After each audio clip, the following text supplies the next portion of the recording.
warm welcome to YB Datuk Seri Engineer Dr. Siong.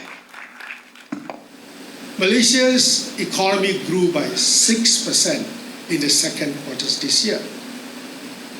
Manufacturing grew by 7.3%.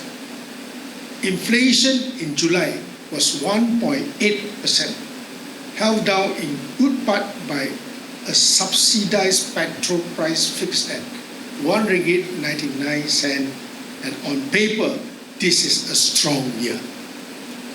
Now, look at the same quarter from a different angle. Exports grew by 17%.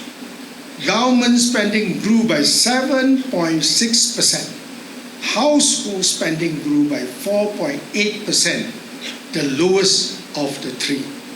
The growth is real, but it is simply not felt by the people.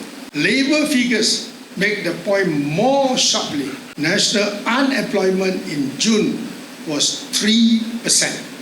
However, among Malaysians aged 15 to 24, it was 10.2%, more than 3 times the national rate. And here is the figure I would ask you to think about.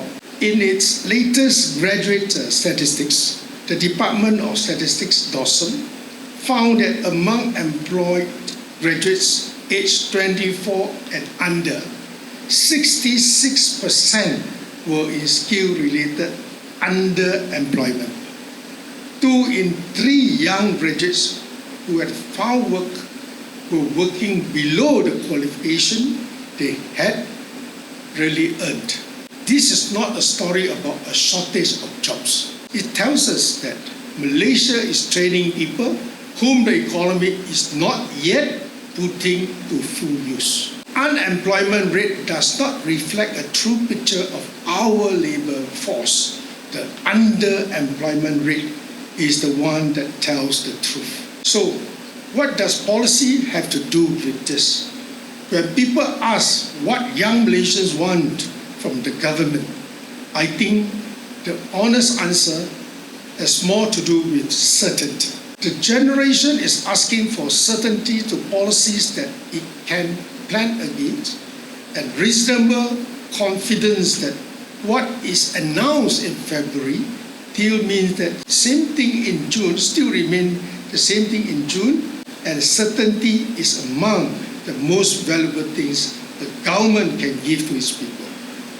And so let me offer 3 thoughts on what you might do with all of this.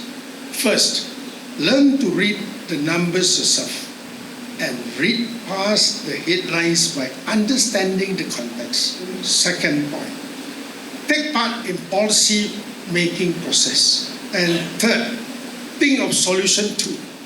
Criticism without an alternative is easy, and it gets ignored quickly. Criticism carrying a workable alternative is very hard to ignore. So, ladies and gentlemen, have a productive forum, ask the difficult questions, and hold all of us to the answers.